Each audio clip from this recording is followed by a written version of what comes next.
Hello everyone, welcome to this video. तो आज की इस वीडियो में हम लोग बात करने वाले हैं वेब डिजाइनिंग यूजिंग HTML5, जो हमारा स्किल एनहेंसमेंट इलेक्टिव कोर्स है, सेक कोर्स है, बीए प्रोग्राम हम स्टूडेंट्स के लिए, दिल्ली यूनिवर्सिटी का सेमेस्टर 4 के लिए।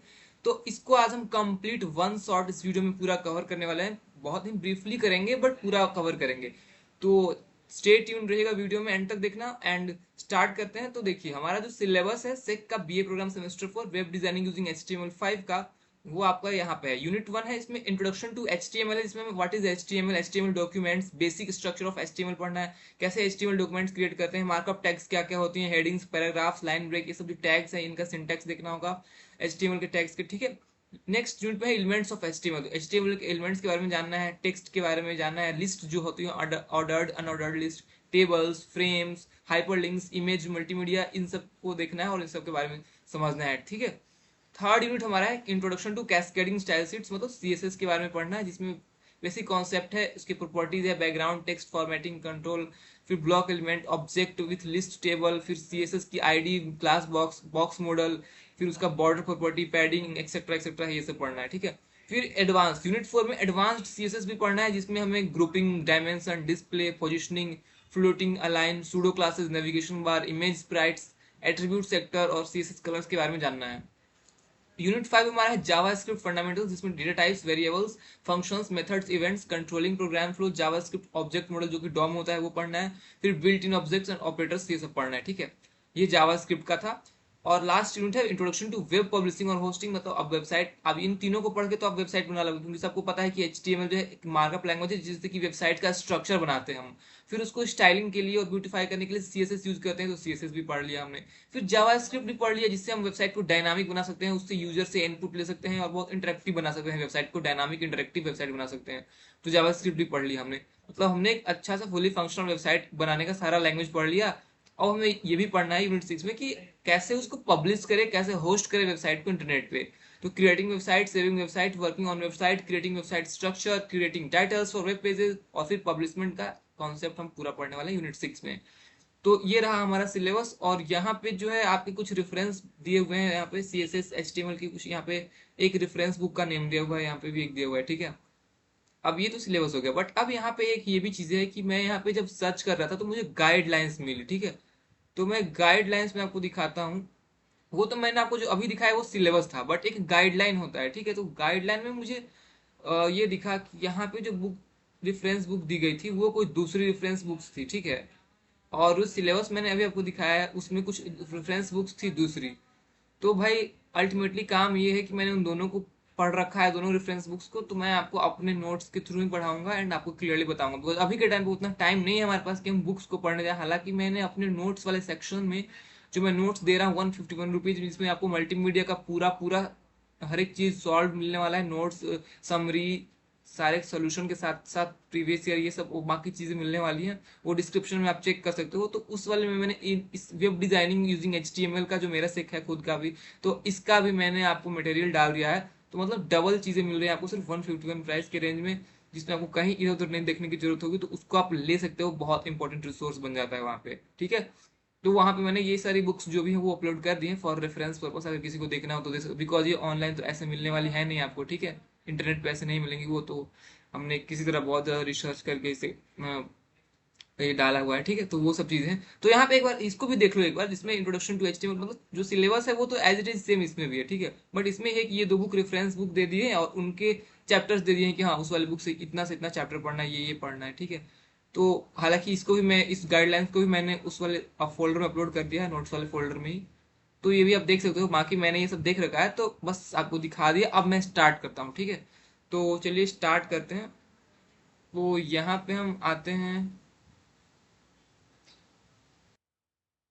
तो यहाँ पे मैं अपने नोट्स में आ चुका हूँ। तो हमारा पहला यूनिट है इंट्रोडक्शन टू HTML। इस वीडियो को आप ध्यान से देखिएगा, तो इसमें आपको शॉर्टकट में सारा काम कंप्लीट करा दूंगा, जिससे, क्योंकि 25 मार्क्स का इससे का पेपर होता है, तो ज़्यादा टेंशन लेने वाली बात नहीं है। बट अगर आपको फुल्ली नॉलेज के लिए पढ़ना है तो वो आप डिटेल में, इसमें मैं नहीं बताने वाला हूँ ज़्यादा, ठीक है। और हाँ, एक बात और अभी आप ध्यान से सुन लेना, अगर आपको HTML डिटेल में पढ़ना है तो आप कहीं पे भी यूट्यूब पे पढ़ लो डिटेल में जा करके, या फिर मैंने पिछले सेमेस्टर में क्योंकि मेरा डिसिप्लिन सब्जेक्ट ही हमारा था वो कंप्यूटर नेटवर्क एंड एचटीएमएल था, तो उसमें मैंने एचटीएमएल बहुत अच्छे से करवाया था।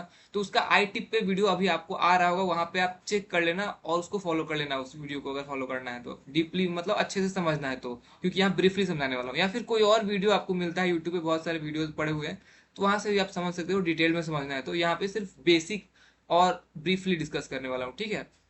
तो चलिए स्टार्ट करते हैं। HTML सबको पता है हाइपरटेक्स्ट मार्कअप लैंग्वेज होता है, एक मार्कअप लैंग्वेज जिससे कि हम वेब पेजेस क्रिएट करते हैं। HTML define the structure and content of web page using a series of tags and attributes. तो HTML से किसी वेब पेज का स्ट्रक्चर को हम लोग बनाते हैं और कंटेंट को बनाते हैं विद टैग्स एंड एट्रीब्यूट की हेल्प से, ठीक है। HTML documents is a text file that contains HTML code. तो HTML डॉक्यूमेंट क्या होता है? HTML डॉक्यूमेंट एक टेक्स्ट फाइल होता है, .html फॉर्मेट में इसका होता है, या फिर .htm या फिर .html। वहां पे उसमें आप सारे टैग्स लिखी होती हैं, सारे कोड्स लिखी होती हैं, ठीक है। It is the basic building block of web page. The web browser reads the HTML document and displays the content on your screen. और इसी डॉक्यूमेंट को .html डॉक्यूमेंट को वेब ब्राउजर जो होता है वो आपको डिस्प्ले करता है, उसको कंपाइल करके आपको अपने आपके स्क्रीन पे डिस्प्ले करता है अच्छे से, ठीक है।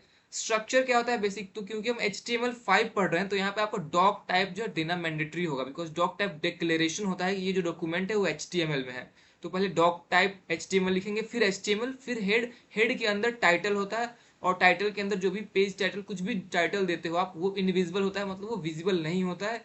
फिर टाइटल को क्लोज करोगे, फिर हेड को क्लोज करोगे।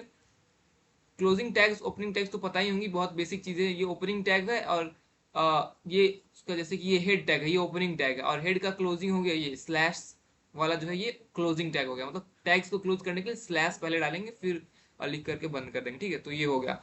फिर बॉडी टैग है, तो HTML हेड टाइटल, फिर हेड क्लोज हो गया, फिर बॉडी स्टार्ट होगा।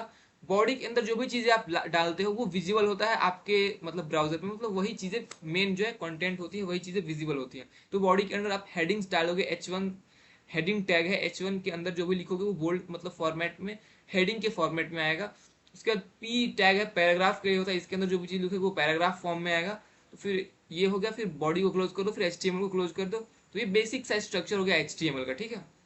HTML डॉक्यूमेंट को क्रिएट करते हैं आप किसी भी टेक्स्ट एडिटर में, जैसे कि नोटपैड हो गया, या फिर सबलाइम टेक्स्ट हो गया, या फिर VS कोड हो गया, किसी में भी आप उसको एडिट कर सकते हो, क्रिएट कर सकते हो वहां पे कोई भी टेक्स्ट एडिटर यूज करके, और .html फाइल एक्सटेंशन में सेव कर सकते हो, ठीक है। उसके बाद फिर उसको आप क्रोम से या फिर कोई भी ब्राउजर से आप चला सकते हो उसको, सिंपल सा है।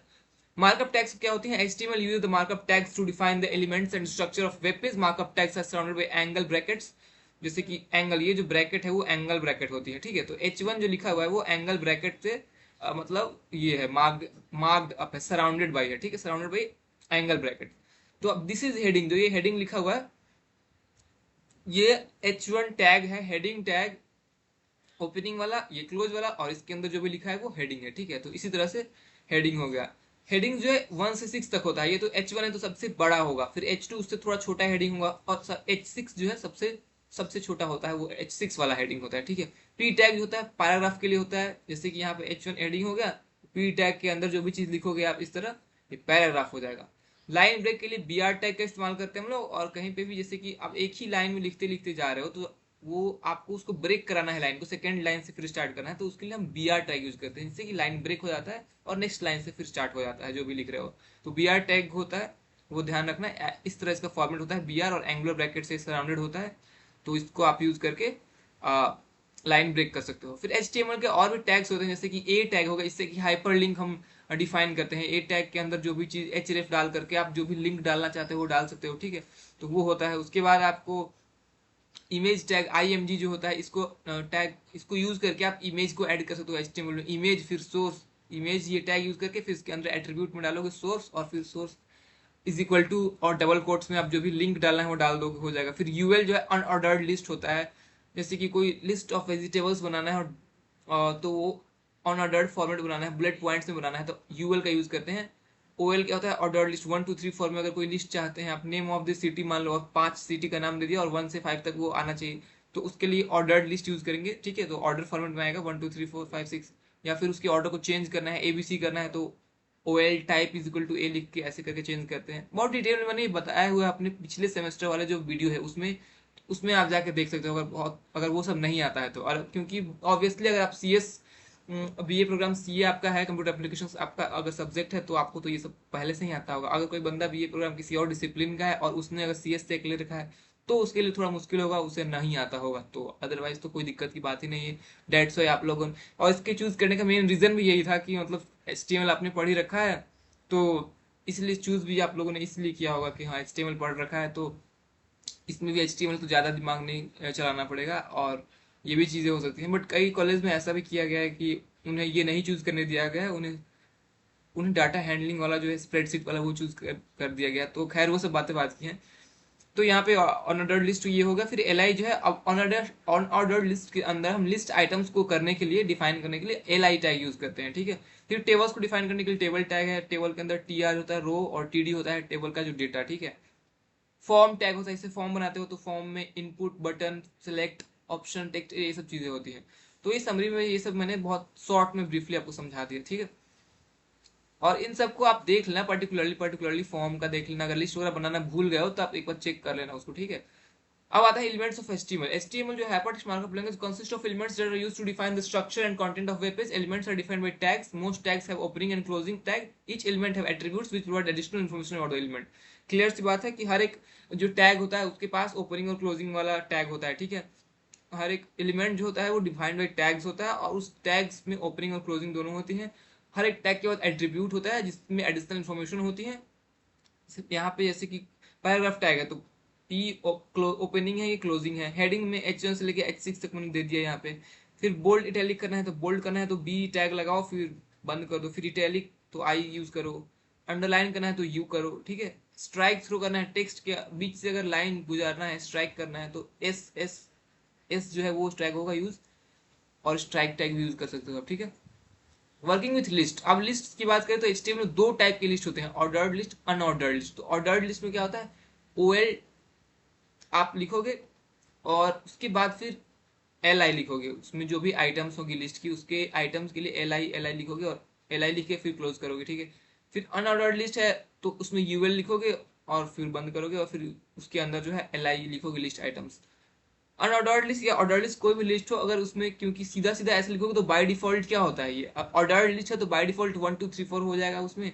अनऑर्डर्ड लिस्ट है तो बाय डिफॉल्ट वो डिस्क के फॉर्म में जो है वो शो कर देगा। अगर उसको चेंज करना है, डिस्क से स्क्वायर शेप में लाना है उसे, उस लिस्ट को, तो O L type is equal to square डालो डबल कोट में। अगर ऑर्डर्ड लिस्ट को 1 2 3 4 से हटा के मुझे ABCD के फॉर्म में लाना है तो O L type is equal to A लिख दो, फिर उसके बाद वो ऐसे हो जाएगा, ठीक है।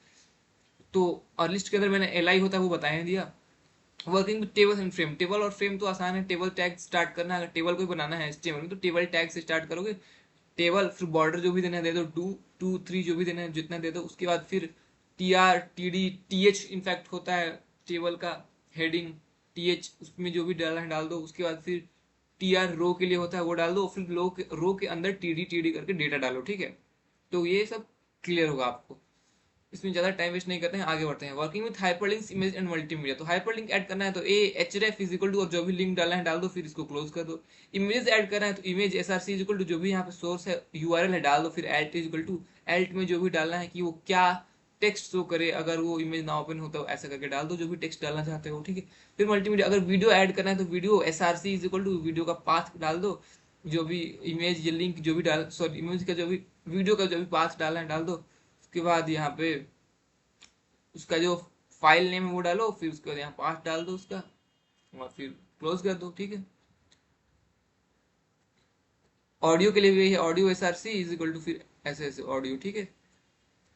Working with forms and control. Forms की देखा है तो फॉर्म में ओपनिंग क्या होता है, फॉर्म से ओपनिंग होता है, फॉर्म टैग डालकर फॉर्म एक्शन और इज इक्वल टू, फिर आप डबल कोट में डाल सकते हो कुछ भी।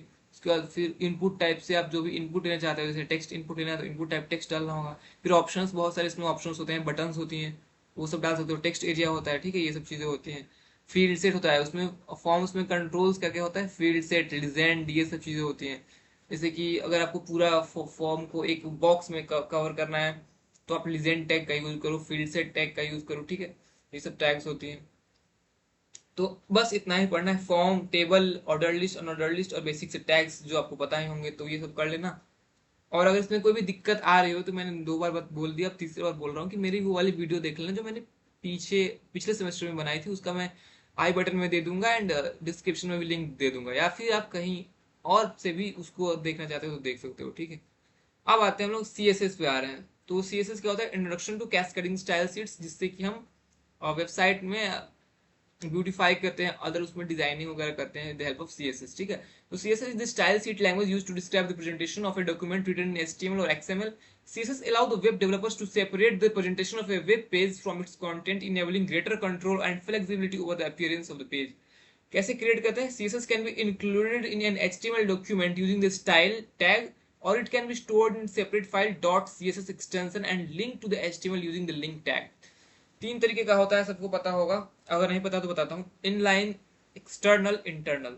इनलाइन सीएसएस वो होता है जो कि मतलब लाइन बाय लाइन एचटीएमएल का जो डॉक्यूमेंट है उसी में लाइन बाय लाइन जिस मुझे चीज को सजाना है, डेकोरेट करना है, उसमें डालना है, स्टाइलिंग करनी है, उसके सामने मैं उसी लाइन में उसको डाल दूंगा। जैसे कि मुझे अगर स्टाइल करना है किसी हेडिंग को, तो H1 हेडिंग जो होगा उसी के अंदर मैं स्टाइल लिख करके और फिर उसका कलर जो भी डालना है वो डाल दूंगा, वहीं पे स्टाइल करूंगा। तो मतलब सामने सामने उसी लाइन में अगर स्टाइल करना है तो वो इन लाइन सीएसएस होता है। दूसरा होता है एक्सटर्नल सीएसएस, जो कि आप एक एक्स्ट्रा अलग फाइल बनाते हो जो डॉट सीएसएस एक्सटेंशन से जो क्लोज होता है और सेव होता है। तो उसमें आप सिर्फ और सिर्फ स्टाइलिंग वाले कोड, मतलब सिर्फ और सिर्फ सीएसएस का उसमें लिखोगे डिफाइन करके, और फिर उसको आप इम्बेड करोगे HTML डॉक्यूमेंट में with help of link tag. तो मतलब बाहर आपने एक अलग फाइल बना लिया सीएसएस का, डॉट सीएसएस एक्सटेंशन में सेव किया उसे, उसमें सिर्फ आपने सीएसएस वाली लैंग्वेज यूज करके सिर्फ स्टाइलिंग करी है, और उसको आप क्या करोगे, सीएसएस एक्सटेंशन में सेव करोगे डॉट सीएसएस फॉर्मेट में, और उसको आप लिंक कर दोगे HTML वाले डॉक्यूमेंट में। तो उस तरह से भी आप स्टाइलिंग कर सकते हो इकट्ठे अलग से। तो वो हो गया। और एक होता है इंटरनल सीएसएस, मतलब ऐसा भी कर सकते हो कि आप HTML जो डॉक्यूमेंट है उसी में हेड टैग के अंदर अंदर एक स्टाइल टैग डाल करके और उसमें जितना भी उस डॉक्यूमेंट का स्टाइलिंग करना है वो उसमें डाल सकते हो। तो वो इंटरनल सीएसएस होता है, मतलब वो तो सेपरेटेड होता है बट वो हेड टैग में आपको डालना होता है, हेड टैग में डालना होता है। तो वो हो गया इंटरनल। और एक्सटर्नल बताएं जो एक्सटर्नल फाइल होता है और फिर उसको लिंक करना होता है लिंक टैग से। और इन लाइन बताएं देखिए उसी लाइन में ही अगर आपको चेंजेस करनी है या फिर स्टाइलिंग करनी है with help of style tag, तो वो इन लाइन हो गया। तीनों चीजें क्लियर हो गई। अब CSS properties are used to style HTML elements. Some CSS properties include background property, background color, background image, background repeat, background position। ये सारी background को ये करने वाली प्रॉपर्टीज हैं, मतलब उसको डेकोरेट करने वाली या फिर मॉडिफाई करने। बैकग्राउंड कलर यूज करके हम बैकग्राउंड के कलर को चेंज कर सकते हैं। बैकग्राउंड इमेज जो है इसको यूज करके हम बैकग्राउंड को इमेज को चेंज कर पाएंगे, ठीक है। बैकग्राउंड पोजीशन यूज करके हम बैकग्राउंड की पोजीशन को चेंज कर पाएंगे। टेक्स्ट के भी कुछ प्रॉपर्टी है जैसे कि कलर, अगर टेक्स्ट के कलर को चेंज करना है तो स्टाइल और यहाँ पे कलर डाल करके आप जो भी कलर डालना है, रेड ब्लू जो भी डालना है, उसको is equal to double quote में डाल करके आप चेंज कर सकते हो। उसके बाद फॉन्ट फैमिली जो टैग, मतलब ये जो प्रॉपर्टी है इससे आप फॉन्ट के चेंज कर सकते हो कि कौन सा फॉन्ट डालना है। फॉन्ट साइज, ये इस प्रॉपर्टी से आप फॉन्ट के साइज को टेक्स्ट चेंज कर सकते हो। टेक्स्ट अलाइन से आप टेक्स्ट को सेंटर लेफ्ट राइट इस तरह से चेंज कर सकते हो। टेक्स्ट डेकोरेशन के हिसाब से आप उसमें डेकोरेशन डाल सकते हो। फिर और भी चीजें, फॉन्ट वेट से आप फॉन्ट में बोल्ड इटैलिक वगैरह कर सकते हो। फॉन्ट स्टाइल से भी वही चीजें हो सकती हैं, बोल्ड इटैलिक, ठीक है। फिर बॉक्स मॉडल प्रॉपर्टी में मार्जिन, पैडिंग और बॉर्डर होता है। मार्जिन जो होता है बाहर, जो भी आप कोई बना रहे हो, बॉक्स ही बना लो या फिर मान लो एक टेबल ही बना रहे हो, तो उसके बाहर अगर आपको बॉर्डर टाइप्स मतलब मार्जिन देना है बेसिकली, बाहर ही से आप उसको थोड़ा आपको दिखाना है, थोड़ा उसको क्या बोला जाए, थोड़ा थिकनेस बढ़ाना है उसको, तो मार्जिन दे देंगे। पैडिंग जो होता है उसके अंदर की प्रॉपर्टी होती है, जैसे कोई टेबल है उसके अंदर के स्पेस को पैडिंग बोलते हैं, ठीक है। और बॉर्डर तो पता ही है, टेबल का जो बॉर्डर होता है वो बॉर्डर हो गया, ठीक है। अब स्टाइलिंग में बहुत सारे ऑप्शन हैं। Background styling, background colour, background image, background position, text में font family size, text alignment, फिर कंट्रोलिंग में फॉन्ट वेट, फॉन्ट स्टाइल, और बॉक्स वाले में मार्जिन, पैडिंग और बॉर्डर होता है, ठीक है। तो अब box elements are the HTML elements that display a block taking up the full width of their parent container. Examples of block element include div, div, p, background वाला, फिर H1, फिर H6, ये सब। तो मतलब ब्लॉक कहने का मतलब एक ब्लॉक होता है, जैसे कि आप ब्लॉक बना बना करके HTML में लिख सकते हो, और उसी ब्लॉक को आप हेल्प उसको आप करोगे स्टाइलिंग में आसानी से। जैसे कि पैराग्राफ जो है वो ब्लॉक मॉडल हो गया, ब्लॉक एलिमेंट हो गया। तो एक पैराग्राफ टैग को ओपन करोगे पी से और फिर उसको क्लोज करोगे, तो उसके अंदर जो कंटेंट होगा वो पूरा पी के अंदर आ गया, मतलब पैराग्राफ के अंदर आ गया, तो ये एक ब्लॉक हो गया। अब इस पी को यूज करके हम इसके अंदर स्टाइलिंग कर सकते हैं, ठीक है। उसी तरह डिव, डिव जो है डिवीजन बोलते हैं इसको, तो यहाँ पे जो है आप एक ये सेपरेट एक ब्लॉक होता है, इसके अंदर div टैग को यूज करके उसके अंदर जो भी चीज डालोगे आप, तो फिर उसके बाद div टैग क्लोज कर दोगे तो वो एक ब्लॉक के अंदर आ जाएगा, और उस ब्लॉक को आप आसानी से CSS प्रॉपर्टी यूज कर पाओगे थ्रू दिस div, ठीक है। तो इस टाइप से बहुत आसानी हो जाती है। Working with list and tables, तो लिस्ट में भी स्टाइलिंग होता है, list style type, list style image, list style position, ठीक है। टेबल का भी टेबल बॉर्डर होता है, टेबल लेआउट होता है, एम्प्टी सेल्स, ठीक है, ये सब चीजें होती हैं, सबका डेकोरेशन होता है। CSS ID and class, CSS ID and class are used to identify and apply the styles to specific HTML elements. IDs are used to identify unique element while classes are used to identify multiple elements. Single कोई element उसको अगर करना है identify और उसको CSS में ये करना है, कुछ स्टाइल्स अप्लाई करना है, तो वो ID हो गया, ठीक है। तो उसको हम HTML में ID बना करके लिखते हैं, ठीक है। ID is equal to this tag. फिर अगर आपको क्लासेस हो गया वो मास में होगा, जैसे कि लिस्ट वगैरह हो गई तो उसमें हम क्लास यूज कर सकते हैं, वहां पे जो है मल्टीपल एलिमेंट्स हो सकते हैं, क्लासेस के अंदर मल्टीपल एलिमेंट आती है, आईडी के अंदर मल्टीपल एलिमेंट नहीं आती है, सिंगल यूनिक एलिमेंट आती है। CSS ID and classes are declared using the hash and dot, तो जो भी आईडी है उसको हैश से डिक्लेयर करेंगे और जो क्लासेस है उसको डॉट से रिप्रेजेंट करेंगे इन CSS, HTML नहीं, CSS की बात हो रही है यहाँ पे। CSS में अगर डिजाइनिंग करना है तो डॉट, अगर कोई भी क्लास है, सपोज कीजिए कोई क्लास है जिसका नाम है अगर उसका नाम अगर है क्या बोलते हैं वेब नाम है, तो वेब डॉट स्टाइल यूज करेंगे अगर वो क्लास है तो CSS में लिखने के लिए। और वही अगर वो मान लीजिए अगर वो आईडी है तो लिखेंगे वेब और हैश, मतलब हैश यूज करेंगे उसके लिए, ठीक है। तो वो वेब हैश स्टाइल यूज करेंगे, ठीक है। तो अब आगे बढ़ते हैं। बॉक्स मॉडल जो है मैंने बता ही दिया वो क्या होता है, बॉर्डर पैडिंग ये सब होता है। बॉर्डर प्रॉपर्टी में border style, border colour, border width, बीच में जो डैश दिया है वो बिल्कुल देना पड़ता है, ठीक है। ये मत समझना कि मैंने इसी से लिख दिया हुआ है डिजाइनिंग, बिल्कुल नहीं। पैडिंग प्रॉपर्टीज में padding top, padding right, padding bottom, padding left, मतलब जिस टाइप जिधर से पैडिंग करना है उधर से पैडिंग करने के लिए इतने सारे ऑप्शन दिए गए हैं, तो इसको यूज करेंगे। मार्जिन में margin top, margin right, margin bottom, margin left. ये क्वेश्चन एक बार आया भी था कि मार्जिन का बताइए कैसे होता है सीक्वेंस, तो टॉप राइट और बॉटम लेफ्ट ये सीक्वेंस होता है, ये ध्यान रखना होगा आपको, ठीक है। तो ये हो गया। फिर एडवांस फीचर्स में CSS का होता है ग्रुपिंग। ग्रुपिंग क्या होता है, is the way to apply the same style to multiple element on web page. अब अगर सेम ही स्टाइल अप्लाई करना है मल्टीपल एलिमेंट्स में तो एक तरीका से हम अप्लाई कर सकते हैं, उसको बोलते हैं ग्रुपिंग। डायमेंशन क्या होता है, CSS provides many property to control the dimension of HTML element including width, height. Width और हाइट को अगर आपको कंट्रोल करना है, विड्थ और हाइट क्या होता है, डायमेंशन ही तो होता है, तो उसको अगर आपको चेंज करना है तो विड्थ हाइट में maximum width, maximum height, minimum width, minimum height, इस टाइप की प्रॉपर्टीज यूज करके हम चेंज करते हैं। डिस्प्ले प्रॉपर्टी क्या होता है, use to control how an element is displayed on web page. कैसे कोई एलिमेंट जो है वेब पेज पर डिस्प्ले हो रहा है उसको अगर चेंज करना है तो उसको डिस्प्ले प्रॉपर्टी से चेंज करते हैं। जैसे कि block, inline block and none. अगर नन डिस्प्ले प्रॉपर्टी, डिस्प्ले में अगर आप नन डाल दोगे तो भाई कुछ डिस्प्ले ही नहीं होगा, पूरा वैनिश हो जाएगा। अगर आप ब्लॉक डाल दोगे तो वो पार्टिकुलरली डिस्प्ले जो होगा वो उस ब्लॉक को कवर कर लेगा। इनलाइन ब्लॉक डालोगे तो उसमें क्या होता है कि मतलब उस लाइन में और भी चीजें अगर आने वाली है तो आ जाती हैं, डिस्प्ले कर सकते हैं, मतलब एक लाइन में और भी दो चीजें डिस्प्ले हो जाएंगी अगर जगह है तो।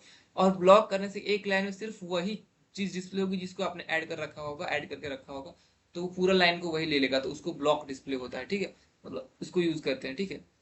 अभी मैं ऐसे एग्जांपल्स वगैरह दूंगा आपको। फिर उसके बाद पोजिशनिंग की बात की जाए तो वही है, टॉप राइट, बॉटम लेफ्ट और जेड इंडेक्स है, इसको आप पोजिशन कर सकते हो। Floating property is used to control the placement of an element within its container. अगर मान लो आपको दिखाना है कि कैसे कोई एलिमेंट जो है कैसे वेब पेज पे कैसे फ्लोट कर रहा है, मतलब उसकी पोजीशन उसकी जो है वो कहाँ पे प्लेसमेंट होनी चाहिए, लेफ्ट राइट कहीं पे भी, तो उसको फ्लोट कराना है, मतलब वो स्क्रॉल होते रहे और उसका पोजीशन जो है आपको चेक करना हो, डिसाइड करना हो, तो उसके लिए फ्लोटिंग होता है। अलाइन जो होता है सबको पता है, टेक्स्ट में जो है अलाइन करना है तो सेंटर लेफ्ट राइट कहीं पे कैसे करे उसके लिए ये एट्रीब्यूट्स मतलब यूज करते हैं प्रॉपर्टी। सूडो क्लास क्या होता है, pseudo class are used to select the style element based on their current state whether they are hovered over or clicked। Examples of pseudo class include hover, active and visited. तो hover क्या होता है आप लोगों को अगर नहीं समझ में आ रहा हो, जैसे कि अभी मैं ये जो आपको कर्सर दिख रहा है, अगर ये कर्सर मैं यहाँ पे नेविगेशन बार वाले पे दिखा रहा हूँ, देखिए यहाँ पे मैं कर्सर जो घुमा रहा हूँ तो वो मैं होवर कर रहा हूँ। जैसे कि मैं किसी टेक्स्ट पे, जैसे कि एग्जाम्पल लिखा हुआ है, अगर मैं अपना कर्सर इस एग्जाम्पल पे इस तरह कर रहा हूँ तो ये इसको बोलते हैं होवर करना, होवर, ठीक है। और एक्टिव मतलब एक्टिव मतलब पर्टिकुलरली अगर मैं किसी लिंक पे क्लिक कर रहा हूँ, उस टाइम पे मैं एक्शन कर रहा हूँ, तो वो एक्टिव स्टेट होता है, ठीक है। और विजिटेड स्टेट वो होता है अगर मैंने लिंक पे विजिट कर दिया एक बार तो विजिटेड। तो एग्जांपल के तौर पे अगर किसी आप वेबसाइट पे जाते हो, कोई लिंक देखते हो, ब्लू कलर का होता है वो, ठीक है। तो पहले अगर उस लिंक के आसपास अपना कर्सर घुमाओगे तो उसको बोलते हैं होवर करना, ठीक है। होवर उसका टेक्निकल टर्म है, होवर, ठीक है। और अगर उस लिंक पे आप क्लिक कर दोगे तो मतलब आप उस पर एक्टिव स्टेट में आ गए, ठीक है। और जैसे उस ब्लू कलर के लिंक पे आपने क्लिक कर दिया और फिर दोबारा बैक आ गया आप, तो उस लिंक का कलर चेंज हो जाता है, देखते होगे बराबर आप, उसका कलर जो है चेंज हो जाता है। मतलब ये दिखाता है कि आपने उसे एक बार विजिट कर लिया है, तो वो जो स्टेट होता है वो विजिटेड होता है। तो बस इसी के लिए HTML में आप इन सब चीजों को ऐड कर सकते हो CSS में, मतलब। तो बस वो सारी प्रॉपर्टीज है, इस वाले फंक्शन को यूज करके, इस वाले सूडो क्लास प्रॉपर्टीज को यूज करके आप दिखा सकते हो, इसमें मॉडिफाई कर सकते हो, स्टाइलिंग कर सकते हो इस टाइप की फीचर्स को, ठीक है। अब आता है navigation bar. Navigation bar is the common element on many website that provide link to the different section of site. मतलब सबको पता है मेन्यू में जो नेविगेशन वगैरह का ऑप्शन होता है उसके बारे में बताई जा रही है। तो कैसे उसको हम पोजिशनिंग चेंज कर सकते हैं, ये सब होता है, ठीक है। इमेज स्प्राइट्स क्या होता है? Image sprites are a technique used to reduce the number of HTTP requests made by the web page. This is done by combining multiple images into a single image and then using CSS to display only part of the image that is needed for a particular element on the page. समझ में आ गया होगा, क्योंकि बहुत सारे अगर image को request करोगे तो वो थोड़ा लोडिंग बढ़ जाता है उससे। तो इस टेक्निक को यूज करके क्या करते हैं हम लोग कि बहुत सारे कंबाइन करते हैं मल्टीपल इमेजेस को और एक सिंगल इमेज में कन्वर्ट करके, और मतलब कंबाइन करके, और CSS के हेल्प से हम उसी पोर्शन को डिस्प्ले करेंगे जिस पोर्शन को हमें दिखाना होगा। जैसे कि मैंने अगर 5-6 इमेज का मैंने कोलाज बना लिया, ठीक है, कोलाज बना लिया, और मैं उस 5-6 इमेज का मैंने एक कोलाज बना लिया, तो वो कोलाज जो है वो पर्टिकुलरली एक इमेज हो गया जिसमें 5-6 इमेज मैंने इंक्लूड कर लिए थे। अब मुझे अगर डिफरेंट डिफरेंट सेक्शंस में डिफरेंट डिफरेंट जगह पे एक वेब पेज पे अगर उसका मतलब उस पांचों इमेज का जो मैंने कोलाज बनाया था उसमें अलग अलग जो इमेज है उसको अब दिखाना है अलग अलग जगह पे, तो मैं उस इमेज को रखूंगा तो वो एक इमेज लोड होने में बहुत कम टाइम लगेगा ऑब्वियसली। और CSS की मदद से उसको पोजीशन चेंज कर करके हम आराम से दिखा सकते हैं, उससे जो है बैड रिक्वेस्ट नहीं आती है, ठीक है। और उसी तरह अगर मैं मुझे 5 इमेज जो अलग अलग लेनी पड़ती तो 5 बार रिक्वेस्ट भेजना पड़ता, जो HTTP रिक्वेस्ट ज्यादा आता तो थोड़ा सा वो दिक्कत हो जाता। तो इसलिए इमेज स्प्राइट्स का यूज करते हैं। जस्ट समझिए कि कोलाज बना करके और CSS की हेल्प से उसको हम पोजिशन चेंज कर करके दिखा सकते हैं, ठीक है, आसान है। नेक्स्ट है attribute selector. Attribute selector are used to select the style elements based on their HTML attributes. Examples of href include href, which selects all elements with href attributes, and href, which selects the element with href attributes. देखिए तो बहुत सारे अगर आपको select करना है elements को तो href से या फिर href से आप यूज कर सकते हो, सिलेक्ट कर सकते हो, इसमें कोई दिक्कत नहीं है, ठीक है। कलर्स की बात करें तो सिंपल सा बात है कि CSS provides a variety of ways to specify colours including colour names such as red, blue, hexadecimal colour में भी होता है, हैश करके इतना सारा ये जो कोड है उसको डाल दो। फिर RGB फॉर्मेट में भी होता है, RGB ये जो 3 कॉमा के बीच में कोऑर्डिनेट्स टाइप दिख रहा होगा, इस फॉर्मेट में जो है RGB फॉर्मेट होता है, इसमें भी दिखा सकते हो। मतलब डिफरेंट डिफरेंट फॉर्मेट्स हैं कलर को दिखाने के CSS में, जो आपको सही लगे उसको आप यूज कर सकते हो, ठीक है। तो ये सब मैंने ओवरऑल मतलब बहुत ब्रीफली बताया है, बहुत ब्रीफली बताया है मैंने ये सब। और वैसे आसान है, अगर खुद से आप एक बार करने बैठोगे तो कर लोगे, बट अभी एग्जाम टाइम में उतना ज्यादा टाइम नहीं है और सिंपल सा देखना है जल्दी जल्दी, तो आप ऑप्शन यही है हमारे पास। नहीं तो ये सब अगर बहुत अच्छे से समझा जाए तो बहुत इंटरेस्टिंग और बहुत आसान है, ऐसा कोई टफ नहीं है। CSS is very easy, HTML is very easy, JavaScript भी आसान है और इंटरेस्टिंग वे, बट ये है कि टाइम रिक्वायर्ड है। ऐसा नहीं कि आप एक ही दिन में पूरा पूरा सीख जाओगे, बट ये अगर आप उतने इंटेलिजेंट हो कि आप कवर कर लोगे तो वो भी आप सीख सकते हो। हालांकि अब हम आगे बढ़ते हैं, ज्यादा डिस्कशन नहीं करते हैं। तो हमने बताया था पहला वाला जो ग्रुपिंग है उसका एग्जांपल देखो कैसे मैंने कोड यहाँ पे डाल रखा हुआ है। H1 H2 H3 तीन हेडिंग्स अगर मैंने किसी वेब पेज में बना रखी है, उस तीनों हेडिंग का मुझे फॉन्ट जो है बदलना है, ठीक है, तो मैं ऐसे डाल दूंगा, ठीक है। H1 H2 H3, उसके बाद ब्रैकेट, उसके बाद फॉन्ट फैमिली, उसके बाद कोलोन, उसके बाद एरिया सैंस सेरिफ जो भी डालना है डाल करके फिर सेमी कोलोन, फिर कौन सा कलर है कोलोन, और फिर जो कलर कोड डाल दो या फिर कलर का नेम डाल दो, डाल करके कोलोन, फिर ब्रैकेट बंद कर दो। तो इससे आप एक ही बार में सब चेंज कर पाओगे H1 H2 H3 का, ठीक है। डायमेंशन की बात करें तो इमेज, फिर इसके अंदर ब्रैकेट है, इसके अंदर मैक्सिमम विड्थ को आप जितना सेट करना चाहो 100% कर लो, 120 कर लो, जो भी करना है कर लो। हाइट को ऑटो कर लो या फिर जो भी देना चाहते हो उतना पिक्सल्स में दे दो या परसेंटेज में दे दो। पिक्सल और परसेंटेज में बेसिकली दिया जाता है। विड्थ को तो यहाँ पे मैं 100 पिक्सल भी कर सकता था या फिर 100% जो लिखा हुआ है वो, मतलब दो फॉर्मेट होती है, परसेंटेज या फिर पिक्सल, ठीक है, PX। तो उसमें हम डाल देते हैं जो भी इनपुट है, ठीक है। तो इस तरह से इमेज के डायमेंशन को हम चेंज कर सकते हैं। हाइट, मैक्सिमम विड्थ हो गया, मैक्सिमम हाइट भी यहाँ पे यूज कर सकते थे हम, ठीक है, मिनिमम विड्थ भी यूज कर सकते हैं। तो अपने अकॉर्डिंग जैसा जरूरत है उसके हिसाब से हम करते हैं। अब आगे बढ़ते हैं। डिस्प्ले, डिस्प्ले करना है तो display flex, display invisible, display जो भी डालना था हम इस तरह से डाल सकते हैं। डिस्प्ले के बाद कोलोन, और कोलोन के बाद जो भी प्रॉपर्टी डालनी होती है डालेंगे। इन लाइन ब्लॉक जो डालना है, ठीक है। पोजिशनिंग डालनी है तो यहाँ पे, और ये सब मैं CSS का बता रहा हूँ, ये सब HTML में आपको ध्यान से सुनिएगा। ये सब जो कोड है और मैं स्क्रीनशॉट भी लगाया हूँ यहाँ पे, वो CSS की कोड एक्सटर्नल हम मैंने एक फाइल बनाया और उसमें जो भी क्लासेस डिफाइन थी उसके हिसाब से ये बता रहा हूँ कोड, ठीक है। तो इसको अगर आप प्रैक्टिस करोगे तो आपको और बेटर क्लियर होगा। हालांकि एग्जाम में तो जो आएगा सिर्फ कोड लिखना आएगा, तो आप ऐसे ही लिख दोगे, कोड सिंटेक्स याद है तो कोई दिक्कत नहीं है, ठीक है। तो पोजीशन के बाद कोलोन और एब्सोल्यूट डाल दो तो एब्सोल्यूट पोजीशन हो जाएगा, ठीक है। बहुत सारे पोजीशंस के भी फॉर्म होते हैं, ठीक है, तो वो सब फॉर्म हम डाल करके देख सकते हैं, ठीक है। Top, right, bottom, absolute, relative, ये सब फॉर्म होते हैं, तो वो डाल सकते हैं। और एब्सोल्यूट करना है टॉप 50%, लेफ्ट 50% डालना है तो वो सब डाल दिया, ठीक है। तो इस तरह से पोजिशनिंग वाली हो गई। फ्लोटिंग में बात करें तो कौन से डायरेक्शन में इमेज को फ्लोट कराना है, तो लेफ्ट में कराना है तो लेफ्ट डाल दो, ठीक है। उसमें परसेंटेज भी डाल सकते हो कितना डालना है।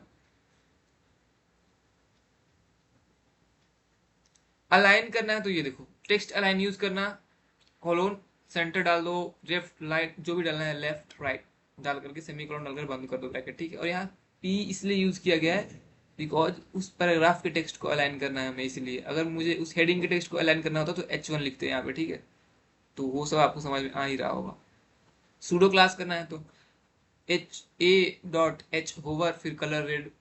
इससे क्या हो गया कि अगर कोई बंदा अगर इस साइड पे होवर कर रहा है, मतलब सिर्फ घुमा रहा है अपने कर्सर को, तो वो रेड होते चला जाएगा, ठीक है। जैसे कि अगर ये कोई ब्लू कलर का लिंक है, ठीक है, और अगर मैं चाहता हूं कि मैं जब उस लिंक पे क्लिक करने से पहले बस उस पे स्क्रॉल टाइप से करता रहूं, मतलब ऐसे ही कर्सर घुमाता रहूं, जिसको टेक्निकल वर्ड में होवर बोला जाता है, तो अगर मैं होवर करूं उस पे तो वो कलर जो है उसका बदल जाए, तो उसके लिए ये एट्रीब्यूट यूज कर रहे हैं A.hover। और यहाँ पे कलर A यहाँ पे है, ये एक ही जगह पे आप जो भी आपका लिंक होगा उसके हिसाब से वहां डाल देना आप, ठीक है। तो इस तरह से होवर, उसके ब्रैकेट में कलर डॉट रेड डाल दोगे, तो जैसे ही आप उस पर होवर करोगे तो वो रेड होने लगेगा, ठीक है। नेवि नेविगेशन बार की बात कर लेते हैं हम लोग। नेविगेशन में डॉट नेव, और यहाँ पे हम डिस्प्ले को जो भी प्रॉपर्टी डालनी है, फ्लेक्स कराना है तो करा देंगे। Justify content space between, background colour डालना है डाल देंगे, कलर डालना है जो भी डाल देंगे, पैडिंग जितना है डाल देंगे, जो भी चीजें डालनी है डाल सकते हैं, ठीक है। तो अपने हिसाब से हम नेविगेशन बार को सेट कर सकते हैं इस तरह, ठीक है।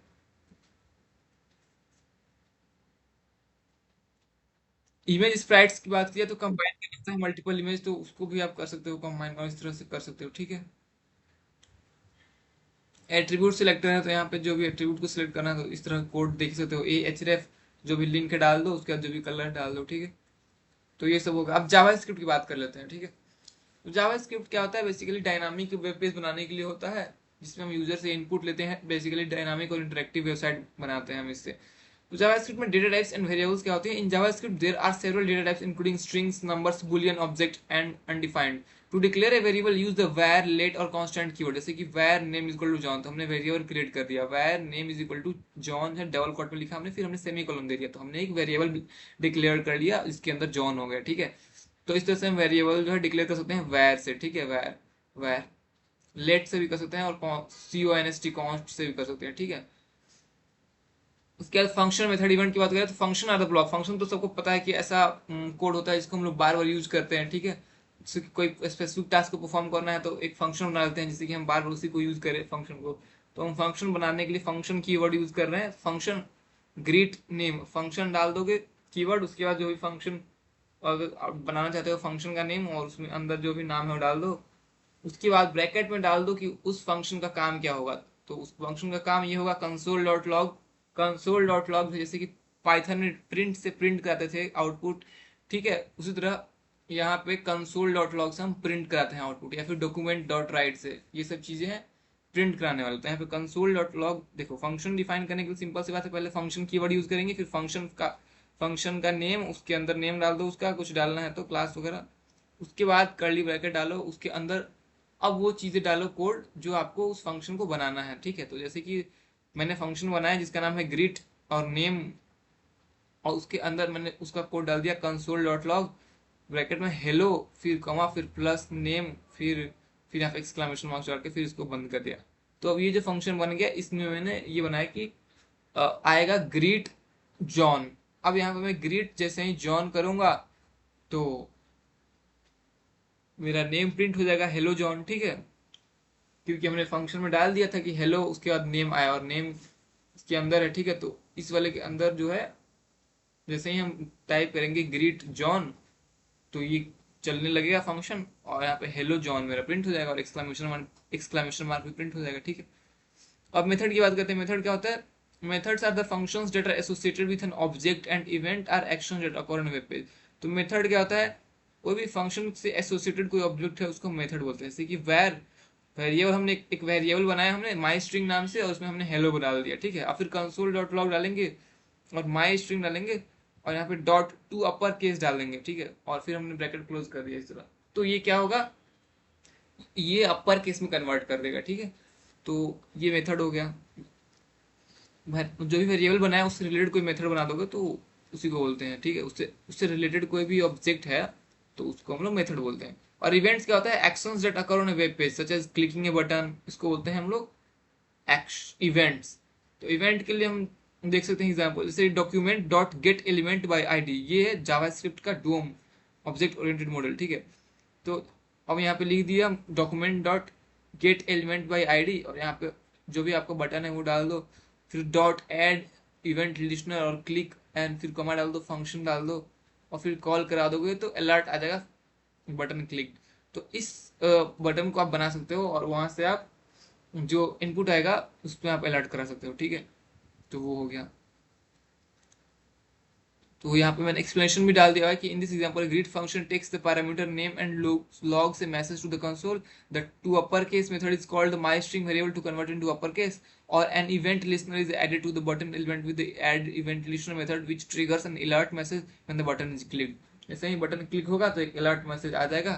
तो इसके लिए हमने ये डाल दिया था, ठीक है। अब है controlling program flow. JavaScript provides several ways to control the flow of a program such as if else statement, loop and switch statement. तो उसका एग्जांपल आप देख सकते हो, जैसे कि वेरिएबल एज 18 है, फिर if age is greater than equal to 18 तो क्या प्रिंट होना चाहिए? Console dot log you are adult, else console dot log you are minor. मतलब ये आपने सिंपल सा फॉर लूप का मतलब इफ एल्स का यहाँ पे जो है वो बताया गया है एग्जांपल। एक पहले वेरिएबल क्रिएट कर लो var age is equal to 18, फिर सेमीकोलन, फिर डाल दो कंडीशन यहाँ पे कि इफ, अगर ब्रैकेट में डालोगे एज इज, इफ के बाद कंडीशन डाला जाता है तो यहाँ पे ब्रैकेट में कंडीशन ही तो डाला है हमने, एज इज ग्रेटर देन और इक्वल टू 18, और अब कर्ली ब्रैकेट के अंदर आप जो प्रोग्राम है वो डाल दो जो कि वो प्रिंट हो जाए अगर ये कंडीशन सही सेटिस्फाई हो जाए। तो हमने यहाँ पे ये डाल दिया कि console dot log you are an adult, मतलब if age is greater than 18 होगा तो कंसोल डॉट लॉग प्रिंट कर देगा you are an adult, else, और अगर नहीं हुआ तो एल्स क्या प्रिंट करेगा वो प्रोग्राम डाल दो यहाँ पे console dot log you are a minor, ठीक है। तो इस तरह से यहाँ पे हो जाएगा, ठीक है। अब फॉर लूप की बात की जाए तो यहाँ पे for var i is equal to 0, i is greater, i is less than 5, i plus plus console dot log i. मतलब यहाँ पे ऐसा बना दिया कि एक कंडीशन दे दिया हमने कि वेरिएबल आई है जिसका वैल्यू 0 है इनिशियल वैल्यू, और आई जो है अगर 5 से आई मीन लेस देन होगा, ठीक है, आई इज लेस देन 5 तो आई प्लस प्लस करो, ठीक है। तो पहला जो है इनिशियल वैल्यू 0 है आई का, कंडीशन ये है कि 5 से कम अगर है तो है ही है, तो आई को प्लस प्लस मतलब हर एक बढ़ाते जाओ इंटरवल पे, ठीक है, और यहाँ पे प्रिंट करते जाओ। तो फॉर लूप लगा है मतलब ये प्रिंट होते जाएगा, ठीक है। तो ये कहानी है, लूप है, प्रिंट होते जाएगा जब तक कंडीशन सेटिस्फाई होते रहेगा, प्रिंट होते रहेगा। अब होता है स्विच न्यू डेट। अब अगर आपको डेट वगैरह ये अगर डालना है तो यहाँ पे new date dot get day इस टाइप से कर सकते हैं, ठीक है। केस 0 फिर console dot log Sunday break case 6 Saturday default, इस तरह से आप डेट्स वगैरह का देख सकते हो, ठीक है, कंडीशन वगैरह कंट्रोल कर सकते हो। जावास्क्रिप्ट ऑब्जेक्ट मॉडल जो होता है, जावास्क्रिप्ट ऑब्जेक्ट मॉडल जिसको डॉम बोलते हैं, is a way to interact with HTML and CSS of web page using JavaScript. It provide the method and properties for manipulating element style and attribute. बहुत important है ये, अगर आप इसको deeply पढ़ोगे तो बहुत ज्यादा इंपॉर्टेंट है ये, बट शॉर्ट में इतना समझ लो, और बिल्कुल इंपॉर्टेंट है तो समझ लो शॉर्ट में। देखिए जैसे कि अगर कोई भी वेबसाइट बना रहे हो आप, ठीक है, और आप क्या करोगे, HTML का यूज करोगे, CSS का यूज करोगे। तो HTML CSS का यूज करके वेबसाइट अगर आप डाल दे रहे हो, फिक्स कर देते हो, तो वो फिक्स हो जाता है, उसको आप चेंज नहीं कर सकते हो बार बार, ठीक है। फिर पूरा आपको चेंज करना पड़ेगा। अगर आप कोई पब्लिश कर दे रहे हो वेबसाइट, और या फिर आप बना दे रहे हो, तो उसका कोड जो है आप फिक्स कर लेते हो ना, सोर्स कोड में आप चेंज तो बार बार करोगे नहीं। तो जावा स्क्रिप्ट, जैसे कि अगर कोई अब जैसे कि मान लो एक रियल लाइफ एग्जांपल दूं, तो जैसे कि अगर कोई वेबसाइट है और वो ऐसा वेबसाइट है, इसमें बहुत बहुत इंटरेक्टिव वेबसाइट है, यूजर्स में बार बार इनपुट लेता रहता है वो। तो अगर उसमें कुछ ऐसा करना है कि अगर कोई यूजर जो है, जैसे कि कोई फेस्टिवल्स आ रहा है, उसके हिसाब से उसको अपने वेबसाइट को है, कलर को उस कोई कलर पैलेट यूज करना है, कि अगर कोई पर्टिकुलर फेस्टिवल आ रहा है तो वो अपने वेबसाइट के कलर को चाहता है कि कुछ दिनों के लिए चेंज कर दे, एक दिन के लिए चेंज कर दे, मदर्स डे आ रहा है तो पिंक कर दे, या फिर कुछ ऐसा कुछ करना चाहे अपने वेबसाइट को, मतलब इंस्टेंटली वो चाहे अपने वेबसाइट को ये रिवैम्प करना या फिर चेंजेस करना उसके अंदर, तो वो नहीं कर पाएगा, बिकॉज वो फिक्स्ड होता है भाई। CSS और HTML थोड़ा ना जाएगा करने वो सोर्स कोड में। तो उस प्रॉब्लम का यहाँ पर सोल्यूशन लेके आता है जावास्क्रिप्ट ऑब्जेक्ट मॉडल, डॉम जिसको बोलते हैं। इसमें क्या होता है, डीओएम जो डॉम है, जावास्क्रिप्ट ऑब्जेक्ट मॉडल, डीओएम में होता है डॉक्यूमेंट, ऑब्जेक्ट और मॉडल, ठीक है। तो डॉक्यूमेंट, ऑब्जेक्ट और मॉडल, ये फुल फॉर्म होता है इसका, जिसको हम लोग बोलते हैं जावास्क्रिप्ट ऑब्जेक्ट मॉडल। तो इस मॉडल के हेल्प से क्या कर सकते हैं हम, कि CSS और HTML के जो भी वेब पेजेस हैं, उसमें हम लोग उनके जो भी एलिमेंट्स हैं CSS और HTML के, उसके एलिमेंट को हम मैनिपुलेट कर सकते हैं, चेंज कर सकते हैं, अपडेट कर सकते हैं with the help of JavaScript. तो बिना छेड़छाड़ किए, बिना ओरिजिनल सोर्स कोड में छेड़छाड़ किए, जावास्क्रिप्ट ऑब्जेक्ट ओरिएंटेड मॉडल जो है DOM के हेल्प से हम HTML और CSS के सारे प्रॉपर्टीज को चेंज कर सकते हैं, अपडेट कर सकते हैं, मैनिपुलेट कर सकते हैं, ऐड कर सकते हैं, जो भी करना है कर सकते हैं, ठीक है। तो इससे बहुत फ्लेक्सिबिलिटी मिल जाता है। कोई वेबसाइट अगर चाहे तो एक दिन के लिए कलर चेंज करना चाहे किसी फेस्टिवल के अवसर पर, तो बिल्कुल बिना कोड में छेड़छाड़ किए जावास्क्रिप्ट की हेल्प से वो ऑब्जेक्ट ओरिएंटेड मॉडल DOM की हेल्प से वो कर सकता है, कलर चेंज कर सकता है, एक्स्ट्रा चीजें ऐड कर सकता है उसमें उस दिन पर्टिकुलरली के लिए, बिना किसी कोड वगैरह में चेंज किए, बिना एक मतलब सोर्स कोड में बिना चेंज किए, जावा स्क्रिप्ट में कोड करके वो अलग से चेंज कर सकता है एक्सटर्नली, ठीक है। तो ये मैंने पूरा इसका समरी और एक्सप्लेनेशन बता दिया। अब इसके अंदर ज्यादा डीपली घुसोगे तो अगर आपको कोड जानना है कि क्या होता है, तो सबसे पहले तो जावा स्क्रिप्ट में आपको कुछ कोड्स होते हैं, 4-5 कोड्स होती हैं। पहला होता है, यहाँ पहला तो ये है, चलिए मैं बताता हूँ आपको। जैसे कि document dot gate element by ID, ये आपका हो गया, ठीक है। इस फंक्शन को यूज करेंगे हम, तो HTML के जो भी एलिमेंट्स हैं, ID जो भी उनका ID है, CSS में हम लोग ID अभी पढ़ के आ रहे हैं, ठीक है। तो ID के हेल्प से उसको हम ट्रेस करेंगे, ट्रेस मतलब कहने का ट्रेस तो मैं ऐसे ही बोल दिया, मतलब उसके हेल्प से हम उसको ये क्या बोलते हैं, एक्सेस कर पाएंगे, ठीक है। और फिर एक्सेस करके और यहाँ पे हम उसको फिर चेंजेस कर पाएंगे उसमें। जैसे कि अगर मुझे चेंज करना है, अगर तो document dot gate element bye ID लिख दिया ऐसे, फिर इसके अंदर जो ID का नाम है HTML के अंदर अंदर वो डाल दिया डबल कोट में, फिर अब यहाँ पे मैंने डाल दिया डॉट डॉट इनर HTML।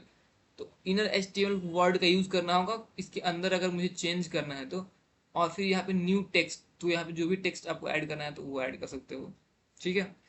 अब अगर स्टाइल चेंज करना है तो document dot gate element bye ID की हेल्प से माई डिव, जो आपको जो भी डिवीजन, जिस डिवीजन में आप चेंज करना चाहते हो स्टाइल, वो डिवीजन का नेम यहाँ पे डाल देना, फिर डॉट डालो, फिर स्टाइल डालो, फिर डॉट डालो, और बैकग्राउंड कलर यहाँ पे ऐसे डालोगे। बैकग्राउंड कलर के बीच में यहाँ पे डैश नहीं होगा, बिकॉज CSS में हम डैश डालते हैं, बट यहाँ पे जावा स्क्रिप्ट हम यूज कर रहे हैं, तो जावा स्क्रिप्ट में बैकग्राउंड B स्मॉल में होगा, एंड फिर यहाँ पे जो कलर है वो C कैपिटल में हो जाएगा, ठीक है। और बैकग्राउंड कलर यहाँ पे हो गया, फिर इज इक्वल टू, फिर रेड डाल दो। तो उस डिवीजन का, जो डिवीजन आपने सेलेक्ट किया है, जो पार्ट का मतलब चेंज करना चाहते हो, तो उसका आप चेंज कर सकते हो यहाँ पे, ठीक है। फिर अगर आपको कोई न्यू एलिमेंट ऐड करना है तो कोई वेरिएबल डिक्लेयर करो, वेर न्यू एलिमेंट और is equal to document dot create element, और फिर यहाँ पे आप चेंज करो, ठीक है।